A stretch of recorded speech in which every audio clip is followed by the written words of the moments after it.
Okay, it's Doug, the football guy, for NFL Week 3 action.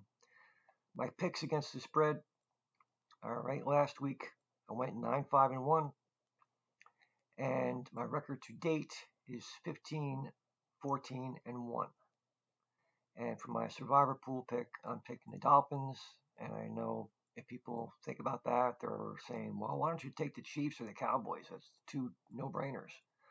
Well, the survivor pool bus is going to happen soon, and it's going to be today. I think either the Chiefs or Cowboys might lose. Probably the Cowboys out of those two teams, but you never know. They could both roll. But I'm taking the Dolphins at home over the Broncos. Broncos just not playing up to snuff. And when they do play well, then they quit. They give up big leads. Okay, to the picks. Okay, I like the Falcons plus 3.5 over the Lions. You have two of the top rookie court running backs going out today. The first two running backs picked in the draft, Bijan Robinson and Jameer Gibbs. Um, should be a good show. Falcons have a good record against the Lions, and if Ritter plays well, I think the Falcons might even pull it out, but they'll definitely cover. Um, uh, Jury for me is still out on Ritter. I just don't know what he can do yet when he's forced to take you know take it on his shoulders and have to come back and win a game. But we'll see. Next game, I like the Commanders at home plus 6.5 over the Bills. I think the defense is the key here for the Commanders. If they can get to Josh Allen, make him make a couple mistakes, um, they have a chance to keep it close.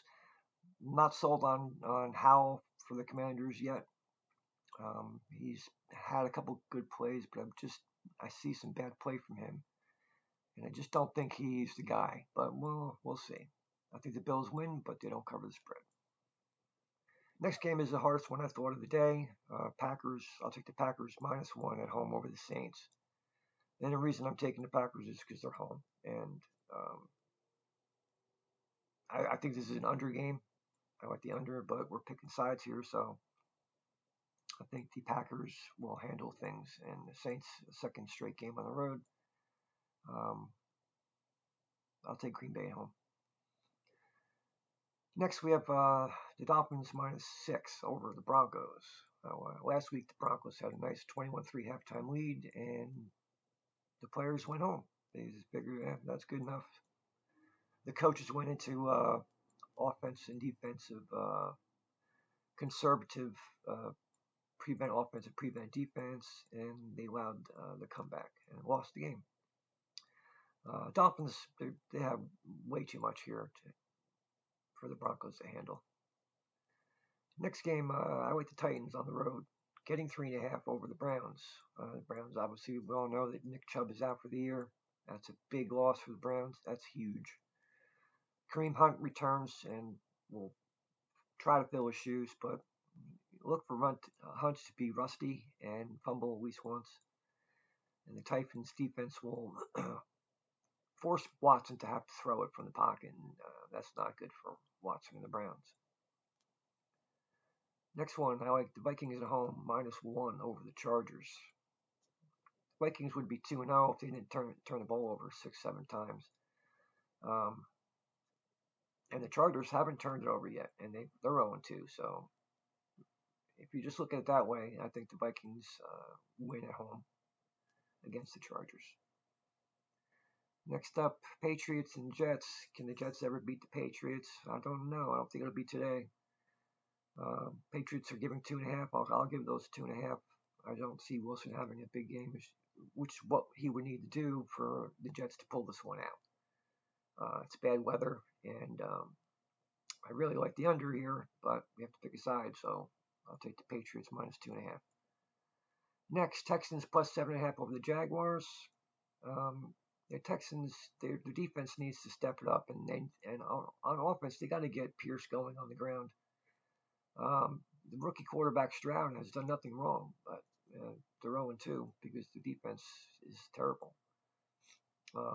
But for some reason, the Texans have the Jaguars number, and I'm going to take the points. Next up, I'm also going to take a 7.5 point spread with the Colts because Gardner Minshew is in at quarterback, and he's very capable. They might even be able to pull an upset here, but I think the Ravens are going to play a conservative game and do just enough to win, but they won't cover the spread. On the road, Panthers plus 5.5 over the Seahawks. I'm taking the points here because Bryce Young is out and Dalton comes in, and I think he'll do enough to keep it close because the Seahawks defense just isn't that good. I'm waiting on Kenneth Walker for the Seahawks to have a bust out game. It hasn't happened yet. I don't know if it'll happen today, but I'll take the points. Next one is a probably head scratcher for people thinking I'm crazy, but I'll take the Bears plus 12.5. Fields basically all but said that he's being held back by coaching, and what that really means is they're not letting him run the ball, and that's basically the only way he can succeed is by running it 20 times and getting 175 yards a game. So he's going to run it a lot, but that's not going to be enough to win the game. But I think it'd be enough to keep it within the 12.5. Next up is Cardinals plus 13 over the Cowboys. I think this is just another big spread. The Cowboys usually play down to the level of competition that they're playing, and the Cardinals have had their number in recent years. So I think it would be a closer than expected game. Cowboys win, but don't cover. Sunday night game, Steelers plus 3 over the Raiders. It'll come down to the Steelers defense and T.J. Watt. T.J. Watt having another big game.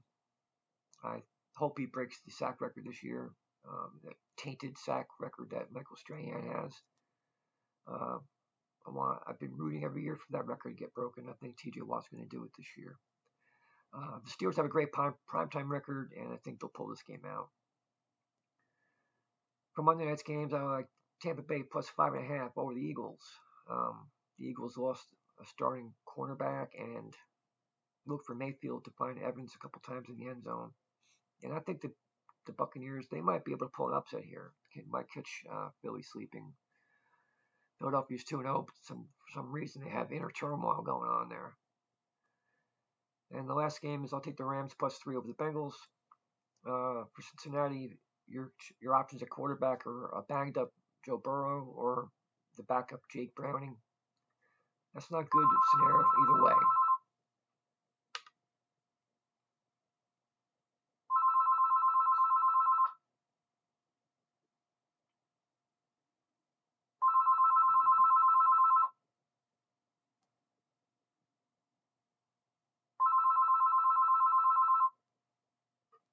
And that's it for week 3 picks. Hope you enjoy your Sunday afternoon watching football. Thanks.